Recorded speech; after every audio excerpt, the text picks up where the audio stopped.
बच्चों, हम जाबिर हुसैन द्वारा डायरी शैली में लिखा गया संस्मरण सांवले सपनों की याद पढ़ रहे हैं।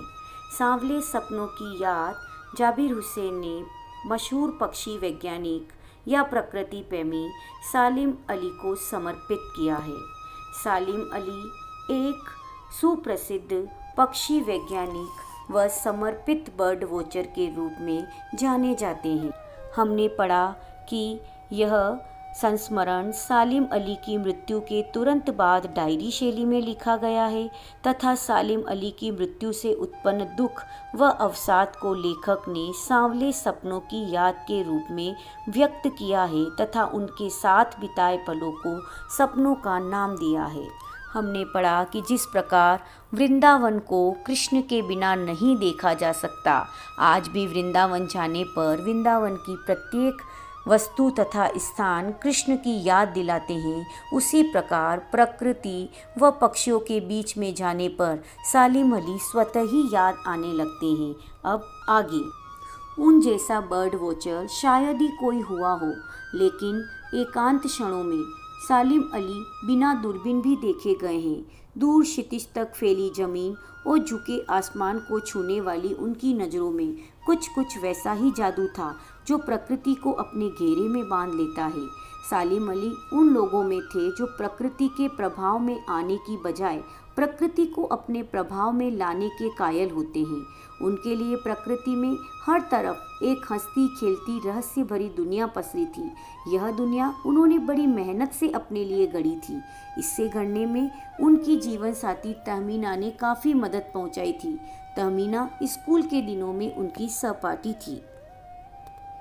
हमने पढ़ा सालिम अली अपनी मृत्यु के निकट तक पक्षियों के बारे में जांच पड़ताल करते रहे। एकांत के क्षणों में वे प्राकृतिक दृश्यों को देखने में खोए रहते थे।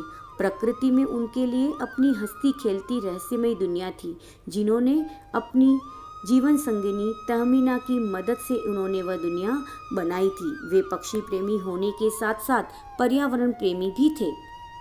लेखक अपनी बात पर जोर देते हुए कहते हैं कि सालिम अली जैसा बर्ड वॉचर शायद कोई दूसरा हो। सालिम अली उन लोगों में थे जो प्रकृति को भी अपने प्रभाव में ले आते थे। वे प्रकृति की हंसती खेलती रहस्य भरी दुनिया का अटूट हिस्सा बन गए। प्रकृति भी उन्हें देखकर अपने सारे रहस्य उनके सामने उजागर कर देती थी। इस दुनिया को बनाने में सालिम अली को बहुत मेहनत करनी पड़ी थी। इस प्रकृति की दुनिया को गढ़ने में उनका सबसे ज़्यादा सहयोग उनकी जीवन साथी तहमीना ने दिया। तहमीना ने एक सहपाठी के रूप में स्कूल के दिनों में भी उनका बहुत साथ निभाया। अपने लंबे रोमांचकारी जीवन में ढेर सारे अनुभवों के मालिक सालिम अली एक दिन केरल की साइलेंट वैली को रेगिस्तानी हवा के झोंकों से बचाने का अनुरोध लेकर चौधरी चरण सिंह से मिले। वे प्रधानमंत्री थे। चौधरी साहब गांव की मिट्टी पर पड़ने वाली पानी की पहली बूंद का असर जानने वाले नेता थे। पर्यावरण के संभावित खतरों का जो चित्र सालिम अली ने उनके सामने रखा, उसने उनकी आंखें नम कर दी थी। आज सालिम अली नहीं है, चौधरी साहब भी नहीं है। कौन बचा है जो अब सौंधी माटी पर उगी फसलों के बीच एक नए भारत की नींव रखने का संकल्प लेगा? कौन बचा है जो अब हिमालय और लद्दाख की बर्फीली ज़मीनों पर जीने वाले पक्षियों की वकालत करेगा? जैसा हमने पढ़ा कि सालिम अली सिर्फ एक सुप्रसिद्ध पक्षी वैज्ञानिक ही नहीं, एक प्रसिद्ध प्रकृति प्रेमी भी थे। वे केरल की साइलेंट वैली को रेगिस्तानी हवा से बचाना चाहते थे। इस मामले में वे तत्कालीन प्रधानमंत्री चौधरी चरण सिंह से मिले। चौधरी चरण सिंह ग्रामीण वातावरण में ही जन्मे थे। उनका पक्षी प्रेम देखकर वे भी भावुक हो गए और दोनों ही इस दुनिया में आज नहीं हैं। लेखक कहते हैं उस समय दोनों ने मिलकर और केरल की साइलेंट वैली की समस्याओं का हल किया था।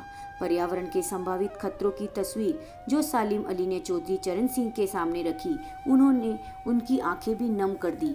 आगे लेखक अफसोस जताते हुए कहते हैं कि आज सालिम अली जीवित नहीं है और ना ही गांव की मिट्टी पर पड़ने वाली पानी की पहली बूंद का प्रभाव अर्थात इतने अनुभवी नेता चौधरी साहब भी नहीं है। अब कौन है जो प्रकृति और पक्षी की चिंता करेगा? दोनों ही इस दुनिया में नहीं है। लेखक को लगता है कि कलरव करते पक्षियों की चिंता अब कौन करेगा? सालिम अली ने अपनी आत्मकथा का नाम रखा था फॉल ऑफ ए स्पैरो। मुझे याद आ गया, D.H. लॉरेंस की मौत के बाद लोगों ने उनकी पत्नी फ्रीडा लॉरेंस से अनुरोध किया कि वह अपने पति के बारे में कुछ लिखे। फ्रीडा चाहती तो ढेर सारी बातें लॉरेंस के बारे में लिख सकती थी, लेकिन उसने कहा, मेरे लिए लॉरेंस के बारे में कुछ लिखना असंभव सा है। मुझे महसूस होता है कि मेरे छत पर बैठने वाली गौरैया लॉरेंस के बारे में ढेर सारी बातें जानती है, मुझसे भी ज़्यादा जानती है। वो सचमुच इतना खुला खुला और सादा दिल आदमी था कि मुमकिन है लॉरेंस मेरी रगों में, मेरी हड्डियों में समाया हो, लेकिन मेरे लिए कितना कठिन है उसके बारे में अपने अनुभवों को शब्दों का जामा पहनाना। मुझे यकीन है मेरी छत पर बैठने वाली गौरैया उसके बारे में और हम दोनों के ही बारे में मुझसे ज़्यादा जानकारी रखती है। फॉल ऑफ ए स्पैरो सालिम अली की आत्मकथा का नाम है। D.H. लॉरेंस 20वीं सदी के अंग्रेजी के प्रसिद्ध उपन्यासकार थे। उन्होंने कविताएं भी लिखी है, विशेषकर प्रकृति संबंधी कविताएं उल्लेखनीय हैं। प्रकृति से D.H. लॉरेंस का गहरा लगाव था और सघन संबंध भी। वे मानते थे कि मानव जाति एक उखड़े हुए महान वृक्ष की भांति है जिसकी जड़ें हवा में फैली हुई है। वे यह भी मानते थे कि हमारा प्रकृति की ओर लौटना जरूरी है। D.H. लॉरेंस का प्रकृति व पक्षी प्रेम इतना था कि एक बार उनकी पत्नी फ्रीडा को जब लॉरेंस के बारे में कुछ लिखने को कहा गया तो उन्होंने कहा कि मैं अपने पति के बारे में इतना नहीं बता सकती या लिख सकती जितना मेरी छत पर बैठने वाली गौरैया उनके बारे में जानती है। इस प्रकार सालिम अली की तरह लॉरेंस भी प्रकृति और पक्षी प्रेमी थे। वे अपने आसपास के पर्यावरणीय गतिविधियों को जानने में तथा पक्षियों के साथ अपना समय बिताया करते थे। वे अपनी छत पर बैठने वाली गौरैया के साथ भी समय बिताते थे। इस तरह गौरैया भी लॉरेंस के विषय में बहुत कुछ जान गई होगी। यही कारण था कि फ्रीडा ने कहा होगा कि मेरी छत पर बैठने वाली गौरैया लॉरेंस के बारे में ढेर सारी बातें जानती है। आगे, जटिल प्राणियों के लिए सालिम अली हमेशा एक पहेली बने रहेंगे। बचपन के दिनों में उनकी एयर गन से घायल होकर गिरने वाली नीले कंठ की वह गौरैया सारी जिंदगी उन्हें खोज के नए नए रास्तों की तरफ ले जाती रही। जिंदगी की ऊंचाइयों में उनका विश्वास एक क्षण के लिए भी डिगा नहीं। वो लॉरेंस की तरह नैसर्गिक जिंदगी का प्रतिरूप बन गए। सालिम अली प्रकृति की दुनिया में एक टापू बनने के बजाय अथाह सागर बन के उभरे थे। जो लोग उनके भ्रमणशील स्वभाव और यायावरी से परिचित हैं, उन्हें महसूस होता है कि वो आज भी पक्षियों के सुराग में ही निकले हैं और बस गले में लंबी दूरबीन लटकाए अपने खोजपूर्ण नतीजों के साथ लौट आएंगे। जब तक वो नहीं लौटते, क्या उन्हें गया हुआ मान लिया जाए? मेरी आंखें नम हैं। सालिम अली, तुम लौटोगे ना? हमने पढ़ा, बचपन में सालिम अली की एयर गन से नीले कंठ वाली एक गौरैया घायल होकर गिर पड़ी थी। घायल गौरैया को देख उनका मन द्रवित हो गया। वे उसकी सेवा तथा उसके बारे में जानकारी प्राप्त करने में जुट गए। उसके बाद उनके जीवन की दिशा पक्षी जगत की ओर मुड़ गई और वे पक्षी प्रेमी बन गए। सालिम अली जाने माने पक्षी वैज्ञानिक थे जो पक्षियों के बारे में जानने के अलावा प्रकृति एवं पर्यावरण की चिंता भी करते थे। वे अपने कंधों पर सैलानियों सा बोझ लटकाए, गले में दूरबीन टांगे पक्षियों की खोज में दूर दराज के क्षेत्रों में निकल जाया करते थे। पक्षियों की खोज में दुर्गम स्थानों पर घंटों बैठना उनकी आदत थी। वे पर्यावरण के प्रति भी चिंतित थे। पर्यावरण की चिंता को लेकर वे चौधरी चरण सिंह से भी मुलाकात कर चुके थे। वे प्रकृति के दुनिया में अथाह सागर बनकर उभरे थे।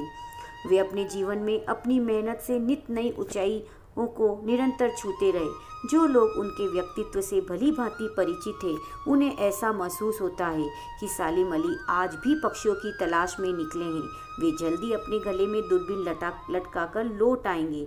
लेखक की आंखें नम हैं। वे सालिम अली के प्रति अपनी मोहब्बत को समर्पित करते हुए कहते हैं कि सालिम अली, तुम लौटोगे ना।